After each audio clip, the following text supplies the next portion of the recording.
आपका next question है, pascal second is the unit of pascal. Pascal जो होता है पास्कल, उसे जनरली हम डिनोट करते हैं न्यूटन पर मीटर स्क्वायर। ठीक है, तो ये पास्कल सेकंड का मतलब हो जाता है आपका, पास्कल सेकंड का मतलब हो जाता है आपका न्यूटन सेकंड पर मीटर स्क्वायर। ठीक है क्या, तो न्यूटन सेकंड पर मीटर स्क्वायर जो होता है आपका, वो आपका यूनिट होता है आपका डायनामिक विस्कोसिटी का। ठीक है, तो वो आप जनरली कैलकुलेट कर सकते हैं, टो बराबर mu del u upon del y. ठीक है, तो यहाँ पे आपको स्ट्रेस का वैल्यू डालना पड़ेगा, और ये आपको म्यू ये आपको कैलकुलेट करना है, और ये आपका वेलोसिटी होता है जो कि आपका एल टी माइनस 1 होता है, ये आपका एल होता है। ठीक है, और ये आपका स्ट्रेस आपका होता है फोर्स अपॉन एरिया, जो कि आपका होता है M L T minus 2 upon L square. तो ये आपका होता है M L minus 1 T minus 2।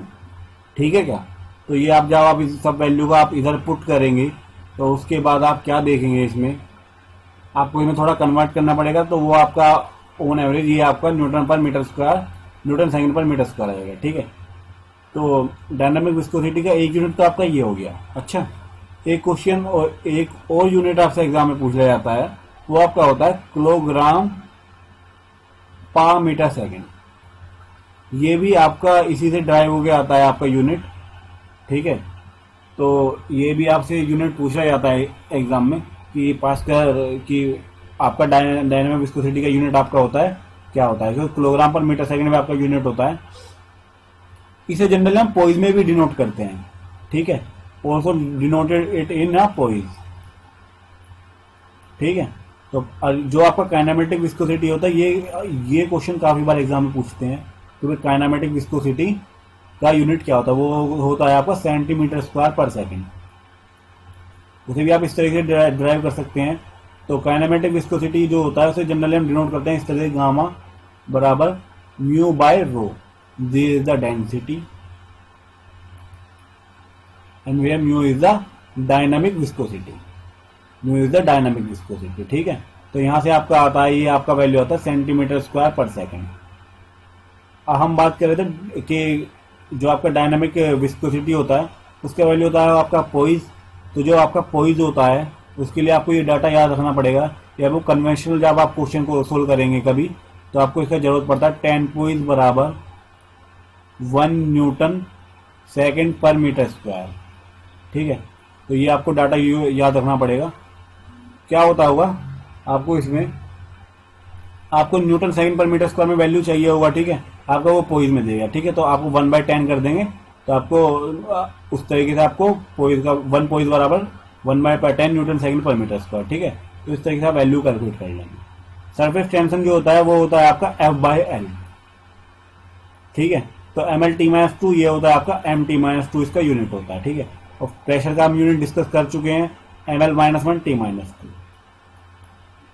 तो pascal second is the unit of the dynamic viscosity. So for this question C is the correct. दोस्तों, ये आपका नेक्स्ट क्वेश्चन है जो आपसे पूछा गया है, an ideal fluid is one which obey Newton law of viscosity, frictionless and incompressible, very viscous, frictionless and compressible. क्या होता होगा आइडल फ्लूइड? आइडल फ्लूइड वो फ्लूइड होता होगा जिसकी ना तो कोई सरफेस टेंशन हो, ना ही उसमें कोई विस्कोसिटी हो, एंड वो ना ही वो कंप्रेसिबल हो, मतलब इनकम्प्रेसिबल होना चाहिए। ठीक है, विस्कोसिटी भी 0, सरफेस टेंशन 0, इनकम्प्रेसिबल हो, तो ये उसकी 3-4 प्रॉपर्टी उसकी होती हैं। ठीक है, तो जनरली क्या होता है, आइडियल फ्लूइड कोई ऐसा फ्लूइड नहीं है जो आपका नेचुरली एग्जिस्ट करता हो। ठीक है, ये आपका एक इमेजिनरी फ्लूइड है। ठीक है, तो अब आपको पहला ऑप्शन दिया हुआ है, one which obeys Newton law of viscosity. तो न्यूटन लॉ ऑफ विस्कोसिटी में विस्कोसिटी का इफेक्ट आपका आ जाएगा। ठीक है, पर आइडियल फ्लूइड में तो आपका विस्कोसिटी का इफेक्ट होता नहीं है, तो आपको इसलिए ये ऑप्शन आपका गलत हो जाता है। अगर मैं बात करूं वेरी विस्कस, तो ये भी इसमें विस्कोसिटी का इफेक्ट है, ये भी आपका गलत हो जाता है। इसमें आपका बोला हुआ है फ्रिक्शनलेस, लेकिन यहाँ पे आपका कंप्रेसिबल का टर्म भी आ रहा है। ठीक है, इस वजह से ये ऑप्शन भी आपका गलत हो जाता है। तो B is the correct answer, frictionless and incompressible. B is the correct answer for this question. दोस्तों, this is our next question. इसमें आपसे पूछा गया if the dynamic viscosity of fluid is 0.5 mu and specific gravity GS and kinematic viscosity of the fluid in stroke. ठीक है, तो मैं एक पहली बात तो आपको ये ऑब्जर्व करना होगा, यहाँ पर ऑब्जर्व ये करना होगा काइनेमेटिक विस्कोसिटी की जो यूनिट होती है वो एक तो होती है आपकी सेंटीमीटर स्क्वायर पर सेकंड, ये आप जानते ही हैं सेंटीमीटर स्क्वायर पर सेकंड, जो आपके एग्जाम में काफी बार पूछी जाती है। एक यूनिट आपकी स्ट्रोक्स भी होती है। ठीक है, तो ये भी आपको जाननी जरूरी है, जो आपसे एग्जाम में पूछता है कि काइनेमेटिक विस्कोसिटी की यूनिट होगी आपकी, एक तो स्ट्रोक होगी आपकी, एक आपकी होगी सेंटीमीटर स्क्वायर पर सेकंड। ठीक है, पहली चीज। दूसरी चीज ये होती है कि एक रिलेशनशिप होता है कि वन स्ट्रोक जो होता है आपका, वन स्ट्रोक आपका होता है 1 सेंटीमीटर स्क्वायर पर सेकंड, या फिर आप 10⁴ मीटर स्क्वायर पर सेकंड भी से बोल सकते हैं। ठीक है, तो आपको ये बात ध्यान रखनी पड़ेगी, वन स्ट्रोक बराबर 1 सेंटीमीटर स्क्वायर पर सेकंड आपका होता है। ठीक है क्या? उसके बाद अब हम इस क्वेश्चन को थोड़ा सोल्व करते हैं। ये आपको रिलेशनशिप आपको याद होना चाहिए पहली बात तो। ठीक है, इसको रिलेशनशिप का इस क्वेश्चन में यूज होगा। I will erase this. अब मैं स्टार्ट करता हूं। आपका जो आपका स्पेसिफिक ग्रेविटी होता है, जीएस जो होता है आपका, वो होता है आपका स्पेसिफिक ग्रेविटी ऑफ फ्लूइड, जो है density of fluid upon density of water. ठीक है, तो डेंसिटी ऑफ फ्लूइड जो आपका आ गया है यहाँ पर, जो आपको फ्लूइड दिया वो आपका आ गया है 0.5 रो डब्ल्यू। ये आपका आ गया फ्लूइड का डेंसिटी। तो आपका जो काइनेमेटिक विस्कोसिटी उसे हम जनरली डिनोट करते हैं म्यू बाय रो से।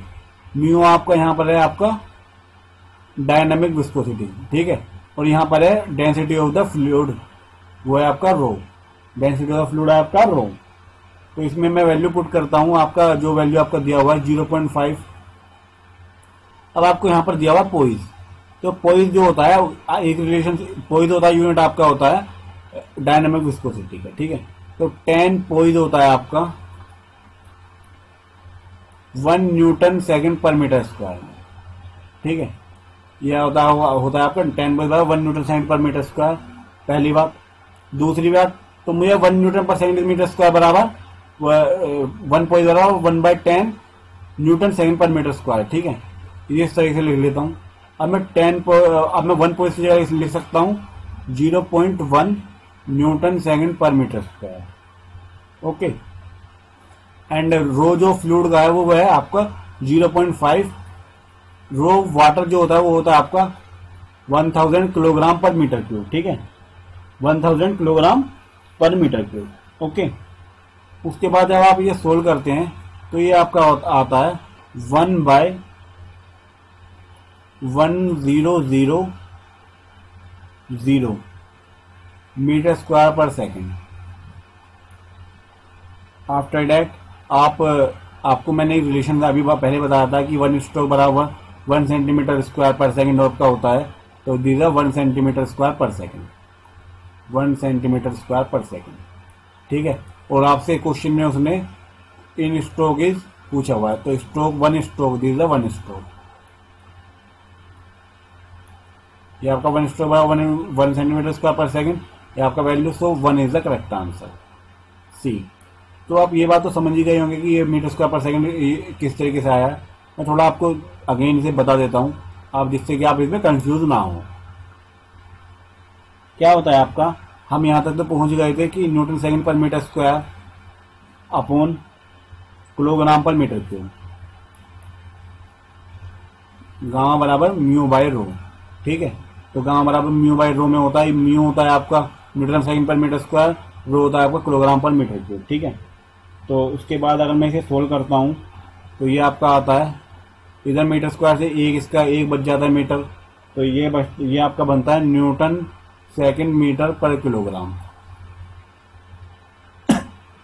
और एफ जो फोर्स का यूनिट होता है वो होता है आपका किलोग्राम मीटर पर सेकंड स्क्वायर। तो जब आप इस वैल्यू को इधर पुट करेंगे तो ये आपका वैल्यू आपका आता है मीटर स्क्वायर पर सेकंड।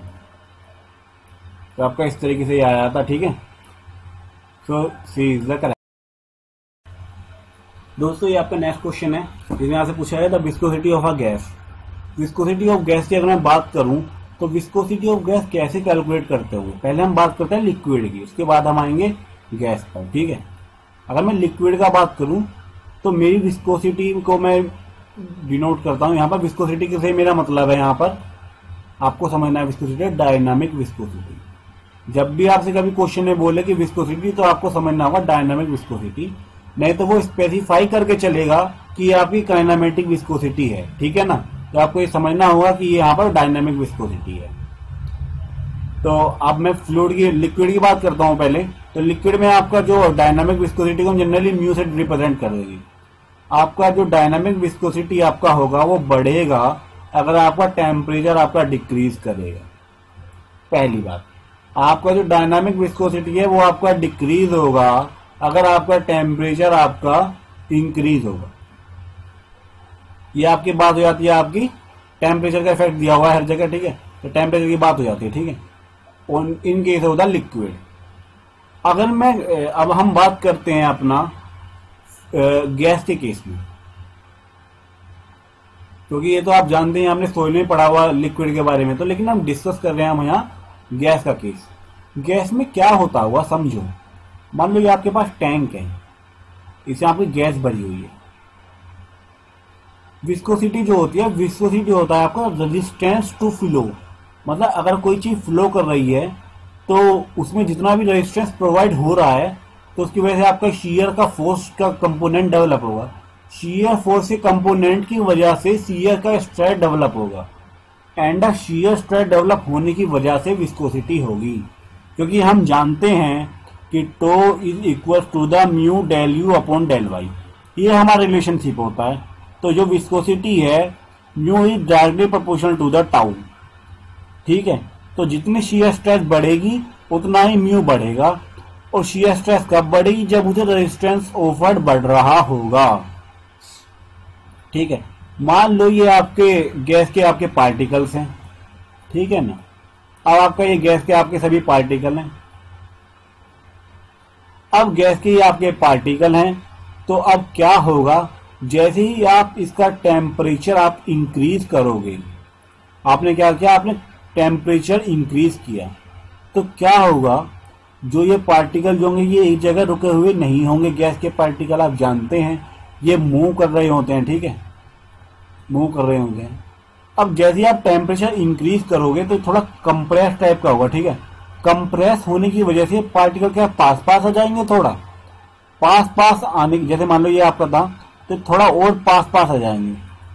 मूव तो ये अब भी कर रहे होंगे, लेकिन पास पास आने की वजह से इनमें एक इंटरनल जो आपका रेजिस्टेंस होगा, मतलब जैसे ये पहले फ्लो कर रहे थे अब इतना इजीली फ्लो नहीं कर पाएंगे।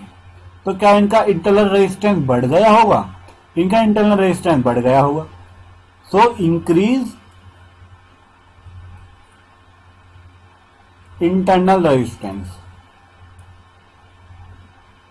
आपका इंटरनल रेजिस्टेंस मतलब जैसे वो आपका इस केस में इजीली कोई टेम्परेचर इंक्रीज नहीं हुआ था, जब तो इजीली अपना फ्लो कर रहे थे। ठीक है, जैसे आपने टेम्परेचर राइज कर तो पास पास आ गए, पास पास आने की वजह से इनका temperature internal increase internal resistance. आपका इंटरनल रेजिस्टेंस इंक्रीज हुआ तो आपका शियर का कंपोनेंट बढ़ना स्टार्ट हो गया। अब आपका शियर का कंपोनेंट हम वीड से डिनोट करते हैं। आपका शियर का कंपोनेंट बढ़ा तो आपका क्या शियर स्ट्रेस बढ़ गई। आपकी शियर की स्ट्रेस बढ़ गई तो क्या आपका mu directly proportional to u, आपकी विस्कोसिटी का कंपोनेंट ही बढ़ गया, तो मतलब आपकी विस्कोसिटी आपकी इंक्रीज हो गई। तो आप इस बात से समझ सकते हैं कि जो विस्कोसिटी होती है वो डिक्रीज नहीं करती है विद द टेम्परेचर, वो इंक्रीज करती है विद द टेम्परेचर। एंड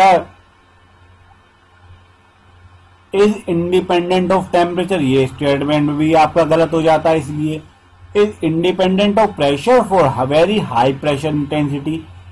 क्या होता है, लो प्रेशर पे तो वो डिपेंड करती है। ठीक है, प्रेशर अगर कम होगा तो डिपेंड करेगी, लेकिन अगर आपका प्रेशर हाई हो जाता है तो उस केस में आपकी विस्कोसिटी डिपेंड नहीं करती है। ठीक है, तो आपका ये स्टेटमेंट भी आपका गलत हो जाता है। ठीक है, इंडिपेंडेंट नहीं होती है। ठीक है, फॉर हाई प्रेशर, वो हाई प्रेशर पे आपकी डिपेंड करेगी। एक तो बात ये आपकी हो जाती है, ये आपका स्टेटमेंट आपको प्रेशर वाला समझ में आप क्यों गलत है, क्योंकि वो इंडिपेंडेंट नहीं, तो वो आपकी जब प्रेशर आपका बढ़ जाएगा, जैसे आपने टेम्परेचर बढ़ाया प्रेशर बढ़ जाएगा, प्रेशर बढ़ेगा पास आएंगे, पास आने की वजह से क्या हुआ, इंटरनल रेजिस्टेंस में बढ़ जाएगा, उसकी वजह से भी विस्कोसिटी बढ़ जाएगी। तो वो इंडिपेंडेंट नहीं होती, वो डिपेंडेंट होती है। तो यहाँ पे आपको इंडिपेंडेंट दिया हुआ, ये ऑप्शन भी आपका गलत हो जाता है। इसी के हिसाब से B is the correct answer for this question. दोस्तों ये आपका नेक्स्ट क्वेश्चन है, जिसमें आपसे बोला गया है Newton's law of viscosity relates. Newton's law of viscosity relates करता है जनरली क्या होता होगा, tau is directly proportional to del phi upon delta t. ठीक है, क्या होता होगा, जैसे मान लो ये आपका फ्लूइड है,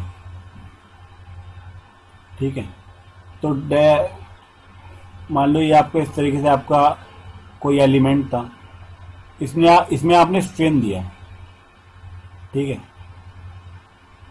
तो ये आपने स्ट्रेन दिया, इसमें कुछ स्ट्रेन हुआ, ये इसका स्पेसिंग था y, ठीक है, तो ये जो आपने डिस्टेंस दिया, अगर v वेलोसिटी से आपका मूव कर रहा था, तो ये डिस्टेंस कितनी कवर करेगा टाइम t में,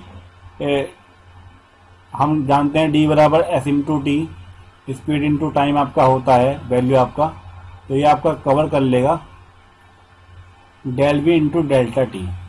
ठीक है, यहाँ पर टेन थीटा का वैल्यू आप कैलकुलेट करेंगे, तो आपका del u upon del y बराबर del phi upon del t आपका वैल्यू आएगा। ठीक है, तो मतलब del u upon del y बराबर del phi upon del t आपका होता है। ये आपका फाई आपका डिफॉर्मेशन, जैसे आपने शेयर इस तरीके से आपने शेयर इस पे लगाया, तो आपका पहले ओरिजिनल बॉडी आपका ये वाला था जो आपको दिख रहा है, तो ये आपको डैश डैश वाला जो वैल्यू दिख रहा है वो जब का वैल्यू है जब उसमें डिफॉर्मेशन हो जा रहा है। ठीक है ना, तो डिफॉर्मेशन होने के बाद आपका ये वैल्यू हो जाता है। तो अब ये फॉर्मूला तो आपने पढ़ा ही होगा, तो बराबर mu del u upon del y. तो मैं क्या चाहता था, मैं ये आपको ये दिखाना चाहता था कि del u upon del y से del phi upon del t कैसे लिंक करते हैं, तो वो आप इस तरीके से लिंक होता है। ठीक है ना, कि आपका इस तरीके से कंपोनेंट ले लो, उसके बाद आपका del phi upon del t इस तरीके से आपका लिंक हो जा रहा है। ठीक है, उसके बाद आप क्या होता होगा आपका,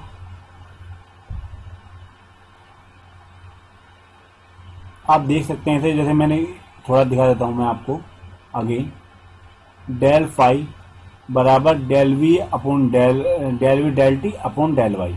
इसे आप डेल वाई कर लीजिए, थोड़ा सही लगेगा कि ये स्मॉल डिस्टेंस के लिए हम मान रहे हैं। ठीक है, तो डेल यू या डेल वी मान लीजिए आप इसे del v upon del y बराबर del phi upon del t. ठीक है, तो ये आप समझ गए हैं। तो मतलब ये आपका होता है डिफॉर्मेशन। शियर स्ट्रेस आपकी रेट ऑफ डिफॉर्मेशन पे डिपेंड करती है, मतलब जो भी आपका रेट का मतलब यहाँ पे विद रेस्पेक्ट टू टाइम के साथ आपका डिफॉर्मेशन होगा, उस चीज पे आपका डिपेंड करता है।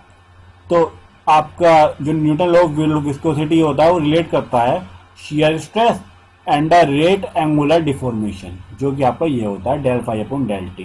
This is the rate angular deformation.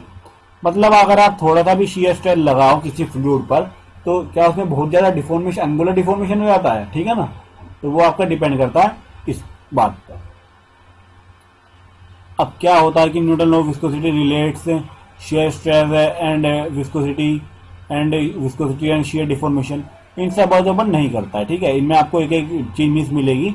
तो जो आपका मेन आपका न्यूटन लॉ ऑफ विस्कोसिटी आपका जो बेसिक है वो आपका डिपेंड करता है आपका shear stress and rate of angular deformation. Okay, so for this B is the correct answer. दोस्तों ये आपका नेक्स्ट क्वेश्चन है, जिसमें आपसे बोला गया है कि सरफेस टेंशन ऑफ वाटर जो होती है वो increase with increase in water in temperature, decrease with increase in temperature, is independent of temperature none of the above. अब हम इसे एक बात को इसे समझते हैं क्या होता है। आप एक टैंक लीजिए, टैंक में ये आपका फ्री सरफेस का वाटर है, इसमें आपने क्या किया, इसमें आपने एक पिन डाल दिया इस तरीके से। तो पिन डालने की वजह से क्या होगा, इसकी जो सरफेस होगी उस पर इस तरीके से क्या एक टेंशन क्रिएट हो जाएगा। ठीक है, अब मैं आपको इसका एक फ्री बॉडी डायग्राम दिखाना चाहता हूँ। ये आपका है, ये आपका ये वाला साइड है, ये आपका ये वाला साइड है। अब ये आपका इस तरीके से टेंशन इधर बढ़ रहा होगा, इधर टेंशन बढ़ रहा होगा। ये जो ये वाला कंपोनेंट है ये वाला है, इसके अपोजिट में ये ऐसे, ये ऐसे, ये ऐसे, ये ऐसे। तो इस तरीके से क्या आपका टेंशन बढ़ रहा होगा। पहली बात, ये जो आपका ये टेंशन बढ़ रहा होगा ये किस पे डिपेंड कर रहा होगा, ये आपका डिपेंड कर रहा होगा उसकी विस्कोसिटी पे। मतलब जितना फ्लूइड आपका ज्यादा विस्कस रहेगा, मतलब विस्कोसिटी आपकी बढ़ेगी, अगर फ्लूइड की अगर आपकी बढ़ेगी तो आपका टेंशन जो आपका लग रहा होगा वो भी बढ़ जाएगा। मतलब वो ज्यादा देर तक अपना जो आपका पिन का जो लोड है वो झेल सकता है ज्यादा देर तक, ठीक है ना। अब ये कैसे लोड, ये लोड कैसे झेल रहा होगा, ये लोड ऐसे झेल रहा होगा जैसे पिन का वेट आपका इस तरीके से लग रहा होगा डाउनवर्ड डायरेक्शन में। अब ये इस तरीके से आपका ये इस तरीके का मेम्ब्रेन बन गया होगा, ठीक है। तो इस मेम्ब्रेन का ये टेंशन ऐसे लग रहा होगा, ये टेंशन ऐसे लग रहा होगा। तो इस टेंशन का एक ये कंपोनेंट ये आपका कुछ एंगल थीटा बना रहा होगा। तो जब इस कंपोनेंट को आप टी कोस थीटा और टी कोस थीटा करके रिजोल्व करेंगे तो ये 2t कोस थीटा इस डब्ल्यू को बैलेंस कर रहा होगा।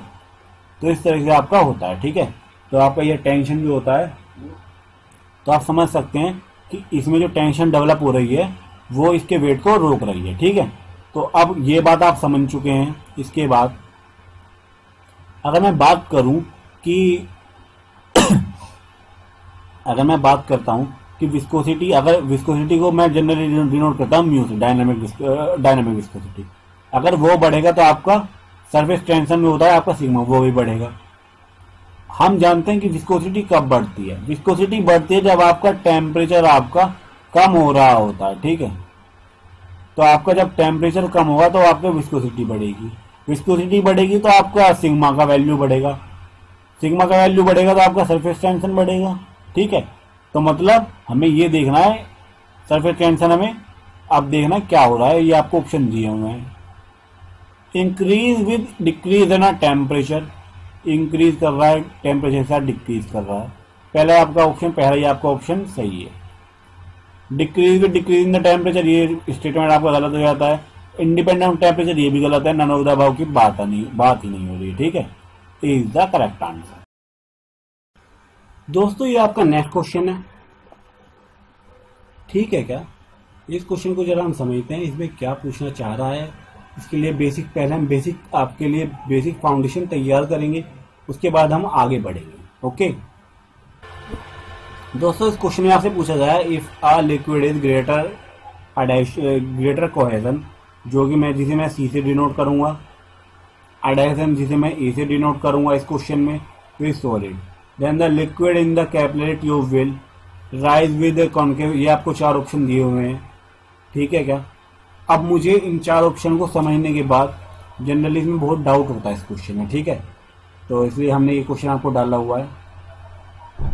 अब हम समझते हैं कोहेजन और एडेशन का क्या कंसेप्ट है। अब मैं एक छोटा सा आपको एक एग्जांपल लेकर के बताता हूं कि किस तरह से आपको ये समझना है। आपने देखा होगा कि ये इस तरह का ट्री का एक लीफ होता है, आपका पीपल का जो ट्री हो आपने देखा होगा लीफ होता है, ठीक है। पीपल का जो पत्ता, जो पेड़ होता है उसके जो पत्ते होते हैं कुछ इस तरीके से होता है, ठीक है। उसे इस तरीके से मान लो, ठीक है कुछ। अब क्या होगा, मान लो कोई बारिश की बूंद आई, बारिश की रेन आई, मतलब जो आपका रेन है वो आया, उसका बूंद जब इस पत्ते पर गिरेगा, ठीक है। अगर मान लो वो इस पत्ते पर इस तरीके से गिरता है, जैसे मान लो ये आपका बारिश का बूंद था, ये ऊपर से आपका आसमान से गिर रहा है।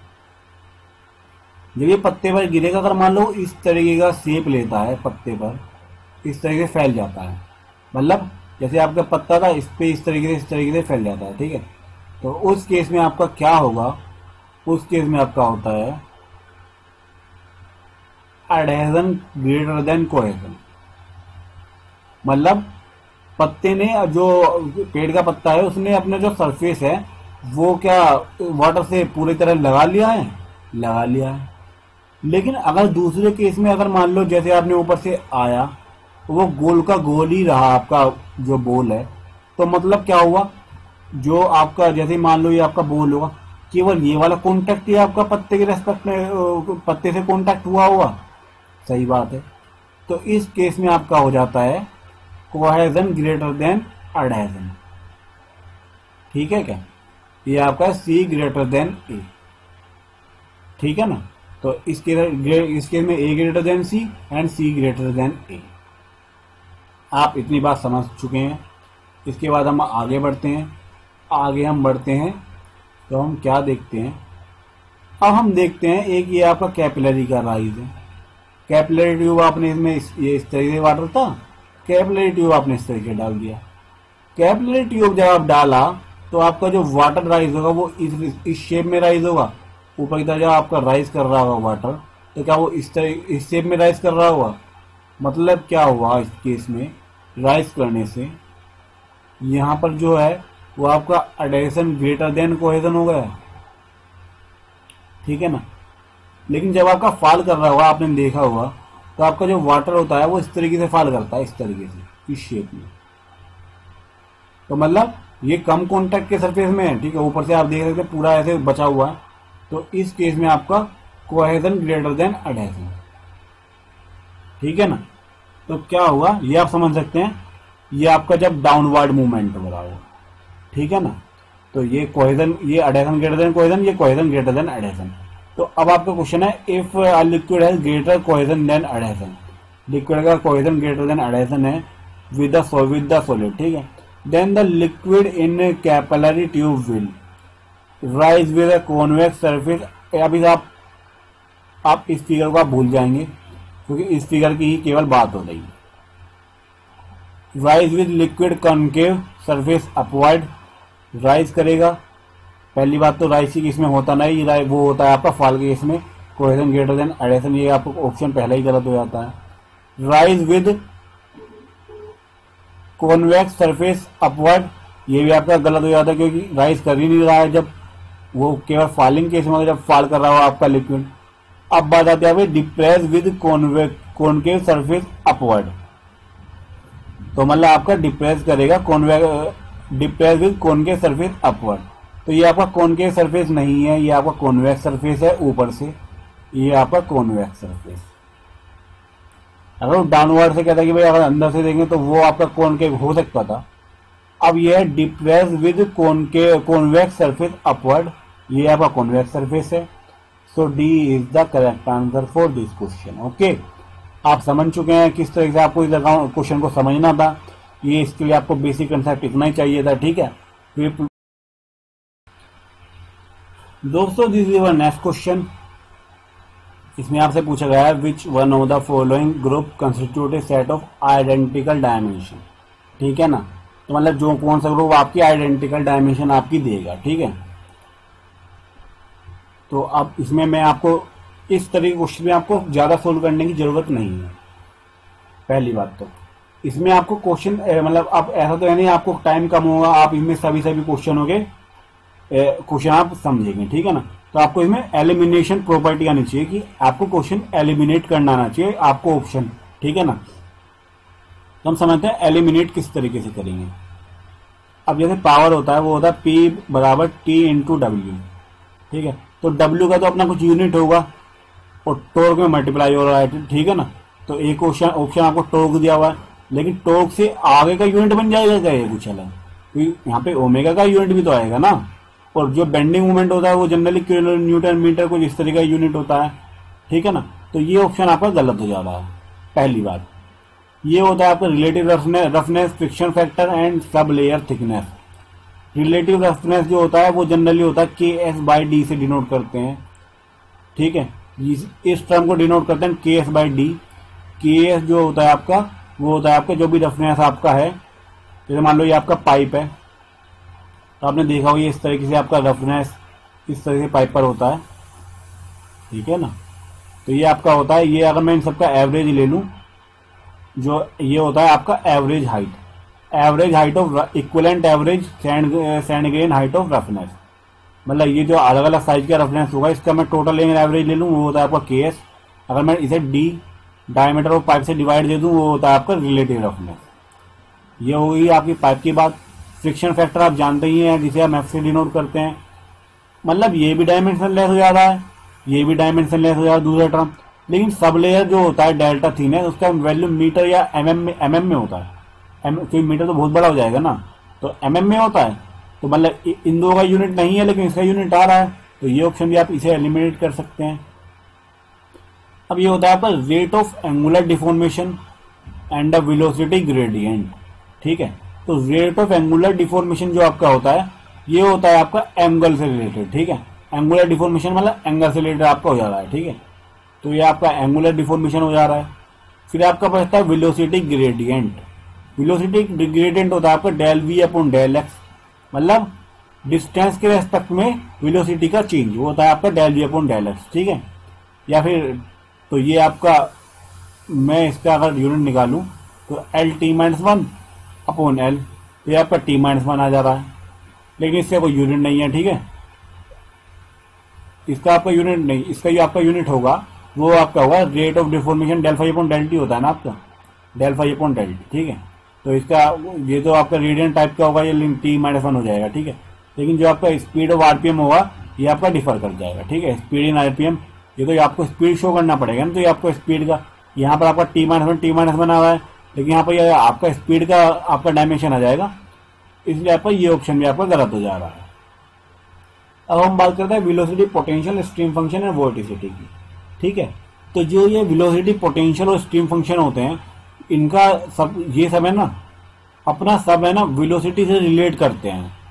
मतलब ये वेलोसिटी के फंक्शन होते हैं। ठीक है, एक तरीके से, मतलब अगर आपको, जैसे आपका वेलोसिटी पोटेंशियल जो आपका होता है, वो होता है आपका del v upon del x, जो होता है वो आपका होता है y direction. Del v upon del x बराबर नहीं, आपका जो velocity potential, just minute I will raise all this things.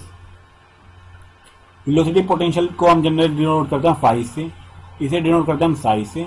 Vorticity हम डिनोट करते हैं जनरली ओमेगा टाइप से। ठीक है, तो जो ये होता है del phi upon del phi upon